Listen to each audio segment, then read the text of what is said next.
আসসালামু আলাইকুম প্রিয় দর্শক, আপনাদের সকলকে আমন্ত্রণ জানাচ্ছি অন্য মঞ্চের আলাপচারিতায়। টিনের চশমা কিনছি, দেখছেন? ভাল লাগে, পড়ুম, একটু পড়ি। বাংলাদেশে যতগুলা মেগা প্রকল্প হইছে শেষ এক দশকে, ধরেন মেট্রো রেল, পদ্মা সেতু, এলিভেটেড এক্সপ্রেসওয়ে, রূপপুর পারমাণবিক বিদ্যুৎ কেন্দ্র, পায়রা তাপবিদ্যুৎ কেন্দ্র, পূর্বাচল এক্সপ্রেসওয়ে, বিমানবন্দরের তৃতীয় টার্মিনাল, আরো যা কিছু হইছে বিগত এক দশকে, এগুলা কে করছে জানেন? যেটা জানেন ভুল জানেন। এগুলার ইতিহাস সম্পর্কে আপনারা যা কিছু জানেন সব ভুল, সব মিথ্যা। ফ্যাসিস্ট আওয়ামী লীগ আসলে আমাদের মগজ ধুলাই কইরা এমন ভাবে রাখছিল, বই পুস্তকে এমন ভাবে মিথ্যা সব ইতিহাস ঢুকাই দিছিল, সবগুলা মিথ্যা, সবগুলা রূপকথার গল্প, সবগুলা ঠাকুমার ঝুলির গল্প, সব A to Z।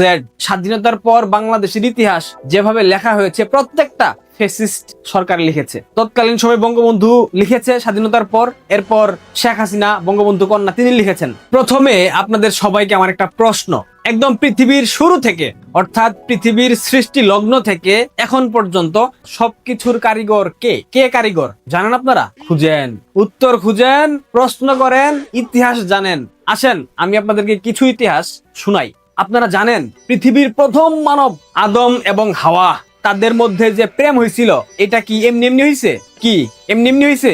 জি না, সেই আদি যুগেও বিএনপি ছিল, তখনও খালেদা জিয়ার মধ্যস্থতাতে সেই ঐতিহাসিক প্রেমের সম্পর্ক হয়েছিল। বিশ্বাস হয় না? বিশ্বাস না হইলে বিএনপির কোন একটা মন্ত্রীকে জিজ্ঞাসা করেন, ধর্মমন্ত্রীরে জিজ্ঞাসা করতে পারেন, বইলা দিবে নিশ্চিত, ইতিহাস নথিপত্র সব বইলা দিবে, রেফারেন্স দিয়া দিলাম। এরপর আসেন লিওনার্দো দা ভিঞ্চি, যখন তিনি মোনালিসা আঁকতেছিলেন তিনি প্রথমে বুঝতে পারতেছিলেন না তিনি হাসিটা কিভাবে দেবেন, মোনালিসার যে হাসিটা সেটা কেমন হবে। তখন আপসীন নেত্রী বেগম খালেদা জিয়া তাকে ডেকে নিয়ে পরামর্শ দিয়েছিলেন, এই ভিঞ্চি শুনছো, হাসিটা একটু রহস্যময় করে দাও, ব্যাস তৈরি হয়ে গেল মোনালিসা।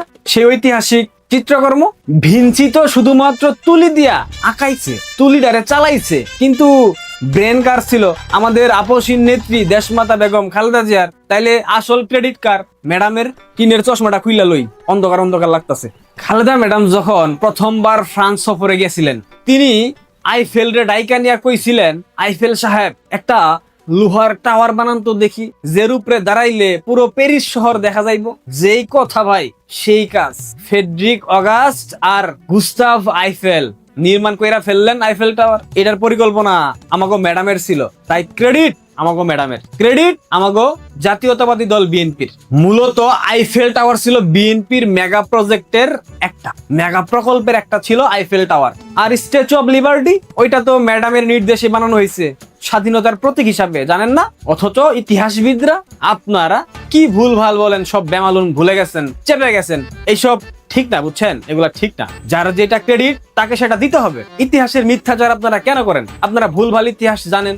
বিএনপির মন্ত্রীদেরকে জিজ্ঞেস করবেন না? ধর্মমন্ত্রীরে জিজ্ঞেস করবেন, স্বাস্থ্যমন্ত্রীরে জিজ্ঞেস করবেন, সড়ক মন্ত্রীরে জিজ্ঞেস করবেন, বুলুরে জিজ্ঞেস করবেন, কাউকে জিজ্ঞাসা করেন না, কিছু করেন না, কি সব বলেন, কি সব লিখেন, বুঝি না ভাই। কি দরকারটা এগুলা মিথ্যা কথা বলার? এগুলা ঠিক না। জাগা, আপনারা শি হুয়াংতির নাম শুনছেন? চীনের সম্রাট ছিলেন, ঐতিহাসিক চীনের যে প্রাচীর তিনি বানাইছেন, আপনারা তো এটাই জানেন, কিন্তু আপনাদের জানাটা ভুল। উনি শুধুমাত্র কাজ শেষ করছে। এই কয়েক হাজার মাইলের প্রাচীর, এইটার ড্রয়িং, এইটার উদ্যোগ সবকিছু করছে বিএনপি। খালেদা ম্যাডামের স্বপ্ন ছিল একটা লম্বা দেওয়াল হবে, সেই স্বপ্ন বাস্তবায়ন করবার জন্য বিএনপি চীনের প্রাচীর বানাইছে। সিং হুয়াংতির উনি শুধুমাত্র বাস্তবায়ন করছেন। বুদ্ধিকার, প্রকল্পকার, পরামর্শকার দেশমাতার বেগম জিয়ার, বুঝছেন না? এরপর আসেন লন্ডন ব্রিজ। এটার ঘটনা জানেন? রোমানরা যখন টেমস নদীর পারে আইসা বিভ্রান্ত হয়েছিল, তখন বিএনপির পরামর্শে প্রথম পাথর বসানো হয়েছিল, অথচ ক্রেডিট নিয়ে গেল রোমানরা। এটার জন্য একটা প্রতিবাদী স্লোগান দেওয়া উচিত না? চলেন দেই, ওই ঢাকা না লন্ডন, লন্ডন লন্ডন, ওই পদ্মা না টেমস, টেমস টেমস। ভালো হয়েছে না? ভালো হয়েছে। আরো আছে, আরো আছে, শেষ না। আলেকজান্ডার দ্য গ্রেট কেন ভারত জয় করতে এসেছিলেন জানেন? বেগম জিয়া তাকে স্বপ্নে বলেছিলেন, আলেকজান্ডার ছোট ভাই, ভারতটা এসে ঘুরে যাও, দেখে যাও ভারতবর্ষের ইতিহাস। ওইসব মমতাজ ফমতাজ সব ছিল উসিলা। আসলে সম্রাট শাহজাহান যে আগ্রার তাজমহল বানাইছিল, এটা খালেদা ম্যাডামের প্রেমে পইরা বানাইছিল।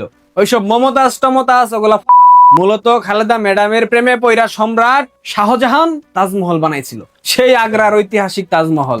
তাজমহলের শ্বেত পাথরের প্রতিটি খাজে বিএনপির রাজনৈতিক দর্শনের ছোঁয়া আছে, জিয়াউর রহমানের ছোঁয়া আছে, তারেক রহমানের ছোঁয়া আছে, মির্জা ফখরুলের ছোঁয়া আছে, জানজোয়ার ছোঁয়া আছে। জানেন?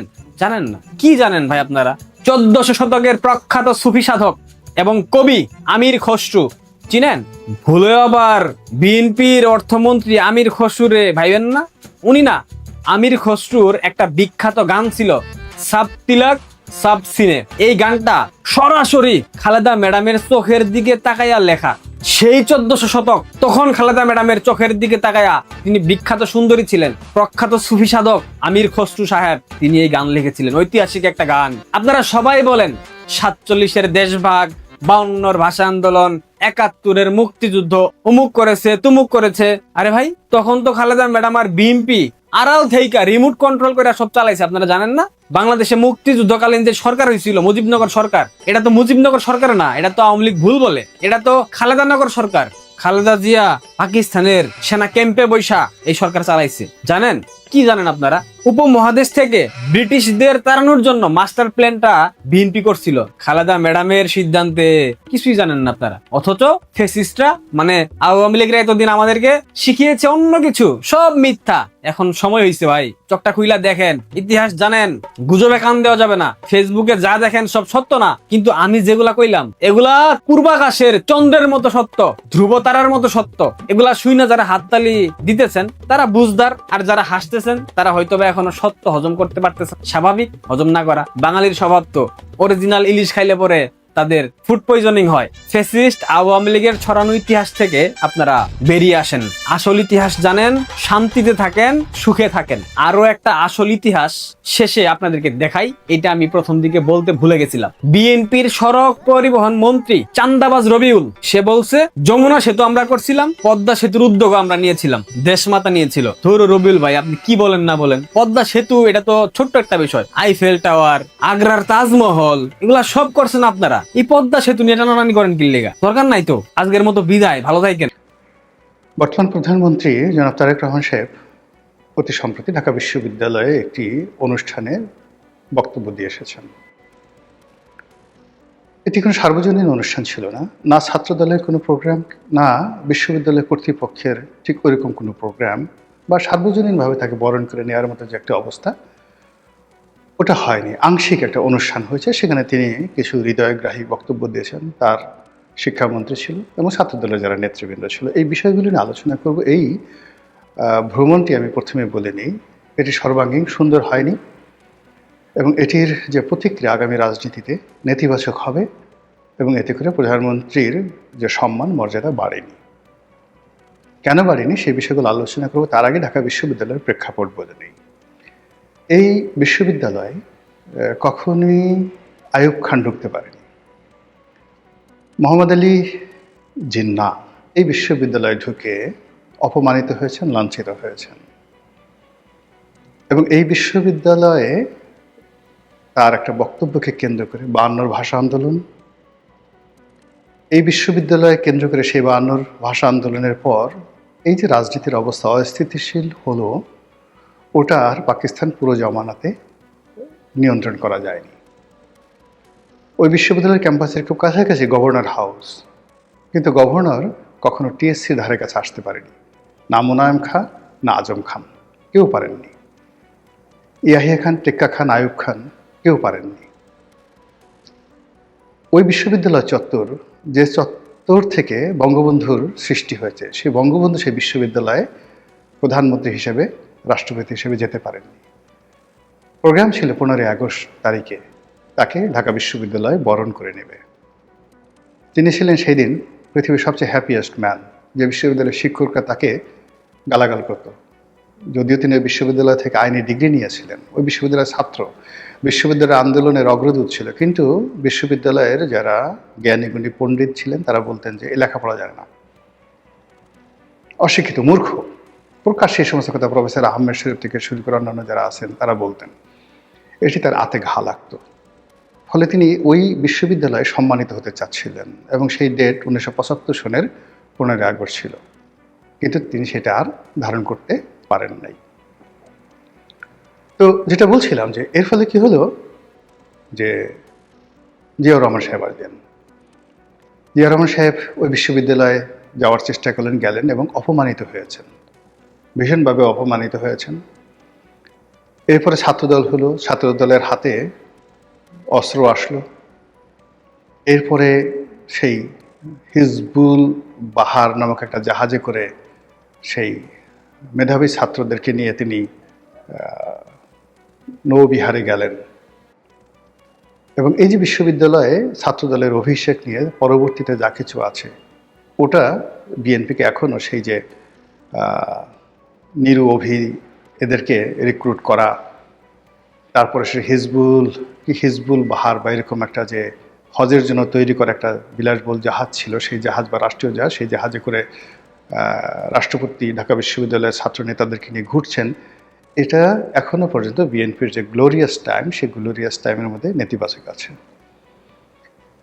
এরশাদের জামানাত এরশাদ প্রাণান্ত চেষ্টা করেছেন ওই বিশ্ববিদ্যালয়ে যাওয়ার জন্য, কিন্তু তার সৌভাগ্য হয়নি।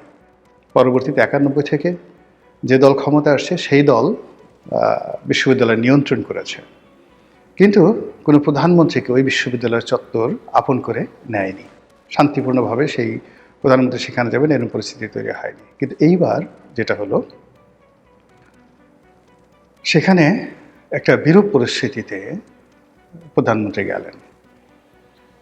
সেখানে ডাকসু, নির্বাচিত ডাকসু, সে ডাকসু হয়তো আমন্ত্রণ পায়নি, অথবা আমন্ত্রণ পাওয়ার পর তারা আসেনি। এটি এই নির্বাচনের মানে এই অনুষ্ঠানের সবচেয়ে একটা বড়, যাকে বলা হয়, কালো দিক।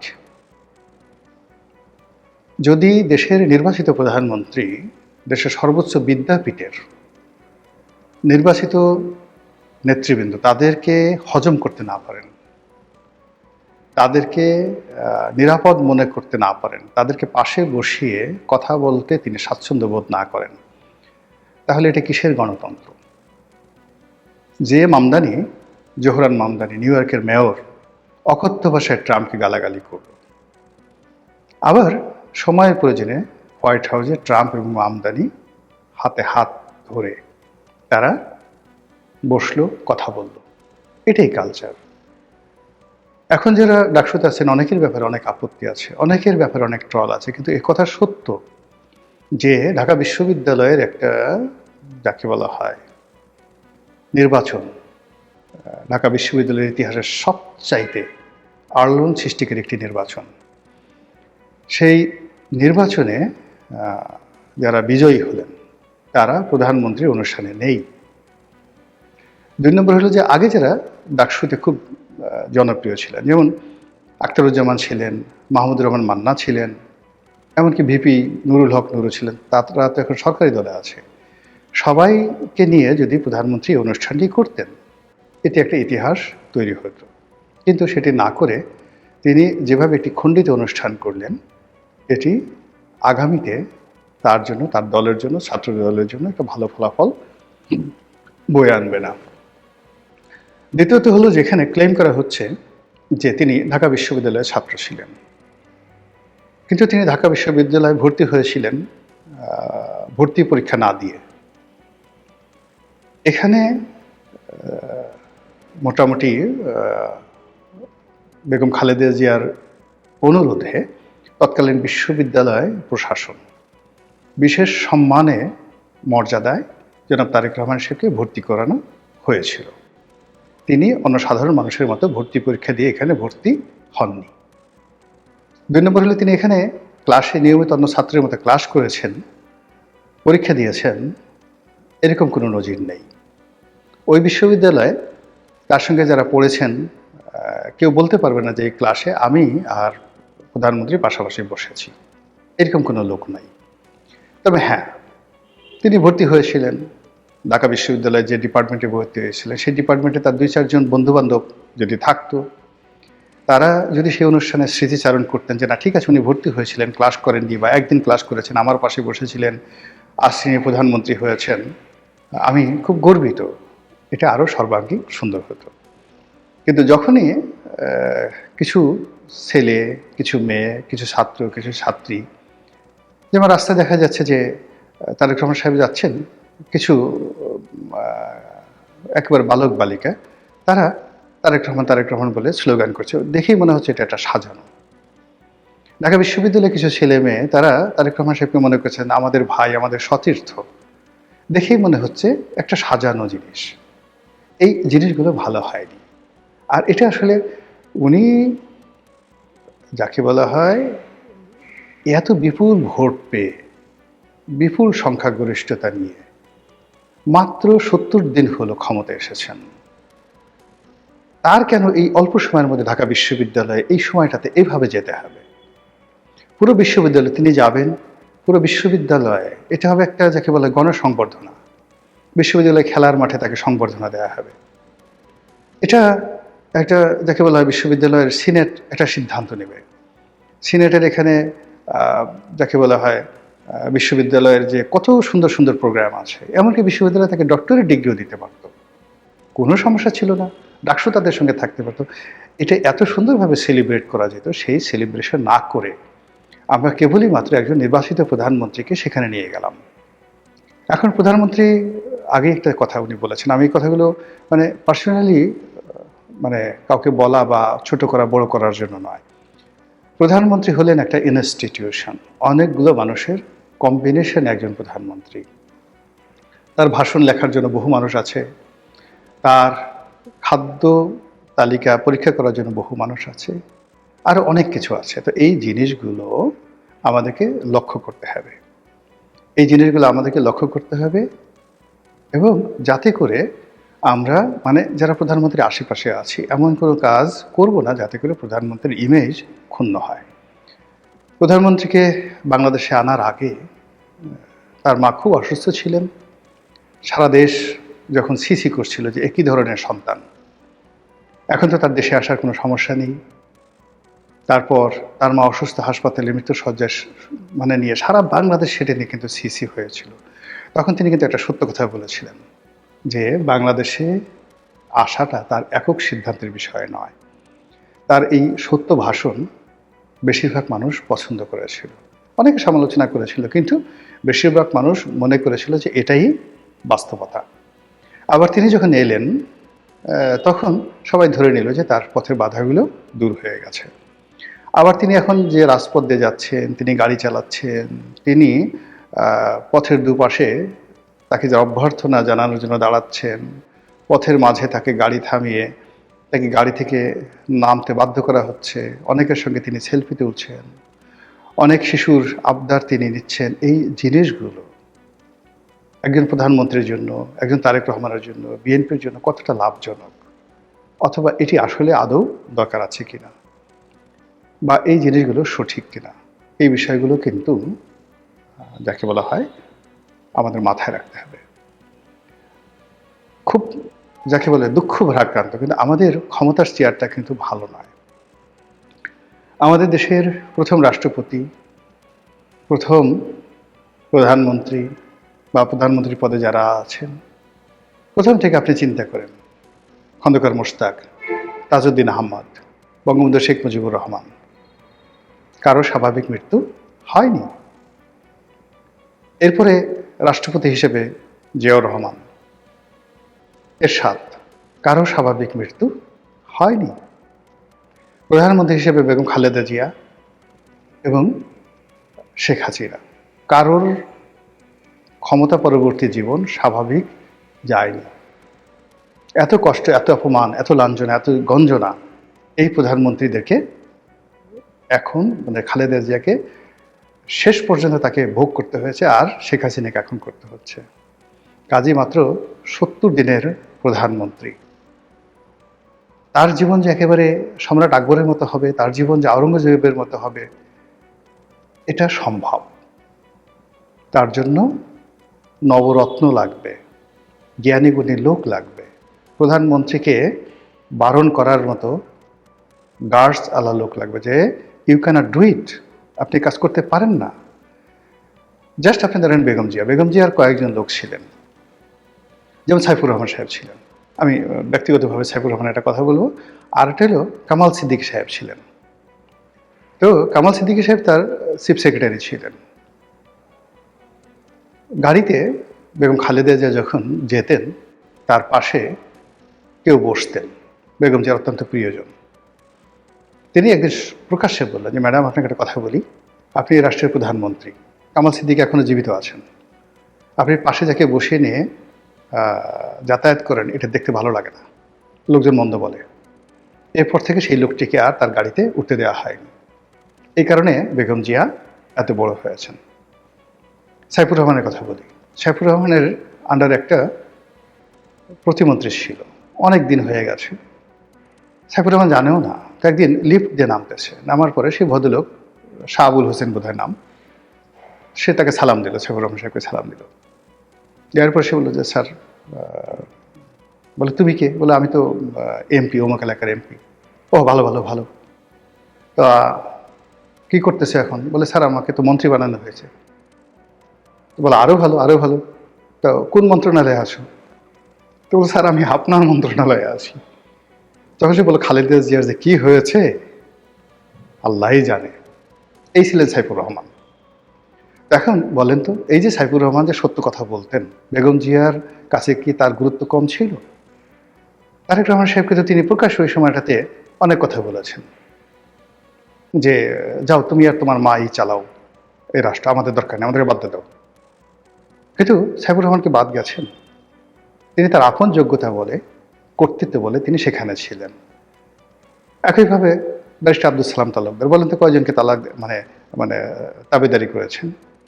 তো সেই দিক থেকে বিএনপিতে, আওয়ামী লীগে বহু লোক ছিল যারা প্রধানমন্ত্রীকে মুখের উপর কথা বলতেন। দেখেন এই যে এখন জাহাঙ্গীর কবির নানক, অনেকে নানক সাহেবের বিরুদ্ধে নেতিবাচক কথা বলতে পারে। আপনি মানে মানে আমি নিজের সাক্ষী। এই যে দিন 2000 মানে কি বলবো, প্রথম কোটা বিরোধী আন্দোলন হলো, এটা সেই 2012 সনের দিকে শাহবাগ ব্লক করে রাখলো জাহাঙ্গীর কবির নানক। আমরা তখন মিটিংয়ে ছিলাম প্রধানমন্ত্রীর সঙ্গে, শেখ হাসিনার সঙ্গে। তিনি সেখানে ঢুকলেন রেগে মেগে অস্থির, গিয়ে তিনি সরাসরি বললেন যে, আপা এইভাবে চলতে পারে না, পুরো শাহবাগ বন্ধ হয়ে রয়েছে, এই ঘটনা এই ঘটনা। তো শেখ হাসিনা তাকিয়ে রইলেন, কি হয়েছে? তো বলে যে এরকমভাবে কোটা বিরোধী আন্দোলন হচ্ছে 2012 সালে। তো উনি একই কথা বলেন যে, এই রাজাকারের বাচ্চা কাচ্চারা এগুলো করতেছে, বাদ দাও, করুক, দেখি কি করতে পারে। তখন আমি বললাম, ইমাম সাহেব বসা, আমি বললাম যে, আপা ওরা যে দাবি করতেছে সেই দাবি ন্যায্য। উনি একটু স্টপ হয়ে গেলেন, বলে কেমন ন্যায্য? তখন আমি তাকে বুঝালাম। বলে, তাই নাকি? ইমামকে জিজ্ঞাসা করলেন। অর্থাৎ প্রথমে যে দাবিটা এসেছিল, আন্দোলনটা শুরু হলো যে কোটা, বিসিএস-এর যে কোটা, সেই কোটাটা প্রিলিমিনারি থেকে হবে। আমি বললাম যে, আপা রিটেন থেকে কোটা হোক সেটা আলাদা কথা, সেটা না, প্রিলিমিনারি থেকে যদি কোটা হয় তো এখানে কোনো মেধাই থাকতেছে না। এটা প্রধানমন্ত্রী জানতেন না। সঙ্গে সঙ্গে তিনি ইমামকে ধমক দিলেন এবং বললেন, ওদের দাবি মেনে নাও, 1 মিনিটে সলভ। তো সেদিন যদি সেই জাহাঙ্গীর কবির নানক ওইভাবে না বলতেন, আর আমি ওখানে আমার মতো একজন ইয়াং এমপি যদি ওইভাবে প্রধানমন্ত্রীকে না বলতাম, তাহলে ইতিহাস ভিন্ন হতে পারত। এই যে ডক্টর মোহাম্মদ ইউনূস, ডক্টর মোহাম্মদ ইউনূসকে আমি বলছি, আপনি এই বিষয়টা নিষ্পত্তি করে ফেলেন না, নিষ্পত্তি করে ফেলেন। তো উনি অনেকটা ঠান্ডা হয়ে গেলেন, কেউ আমাকে সমর্থন করলো না। অন্তত 20 জন সেই প্রধানমন্ত্রীর রুমে আওয়ামী লীগের যারা লোকজন ছিল, তিনি সেখানে ডক্টর মোহাম্মদ ইউনূসকে বেইমানের বাচ্চা ঠাচ্চা সব ইত্যাদি বলে ফেলতেন। একজন লোক সেদিন জাস্ট ডিপ্লোম্যাটিক হতেন, তাকে বুঝাতেন, তাহলে আজকের ইতিহাস রচিত হতো না, ভিন্ন একটা ইতিহাস।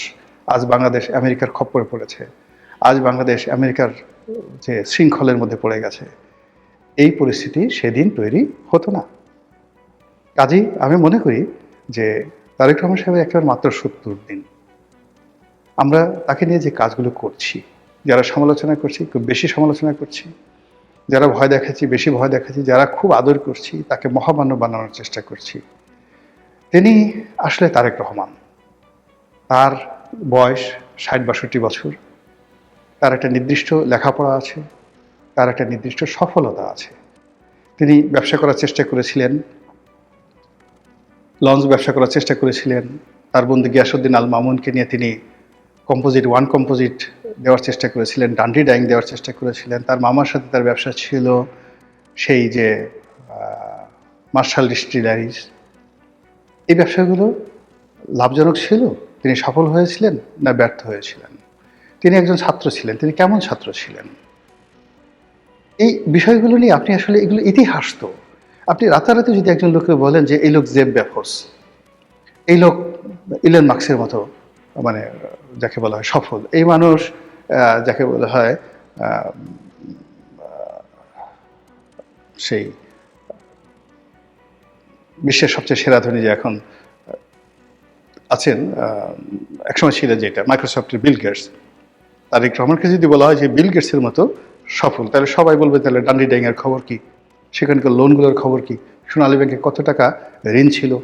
যে লোক একটা প্রজেক্ট চালাতে পারে না, রাষ্ট্রের ক্ষমতায় থেকে যে লোক একটা প্রজেক্ট চালাতে পারে না, সে রাষ্ট্র চালাবে কী করে? মানুষের মুখগুলো আপনি বন্ধ করবেন কীভাবে? ঢাকা বিশ্ববিদ্যালয়ে গিয়ে আপনি তাকে মানে সমাবর্তী অনুষ্ঠান, যেমন দেখা গেল যে স্টিভ জবস, তিনি স্ট্যানফোর্ডের বিশ্বের অন্যতম শ্রেষ্ঠ ইউনিভার্সিটি স্ট্যানফোর্ডের ড্রপ আউট ছিলেন তারেক রহমান সাহেবের মতো। ওখান থেকে তার এক সময় মনে হলো যে লেখাপড়া করে কোনো লাভ হবে না, ড্রপ আউট।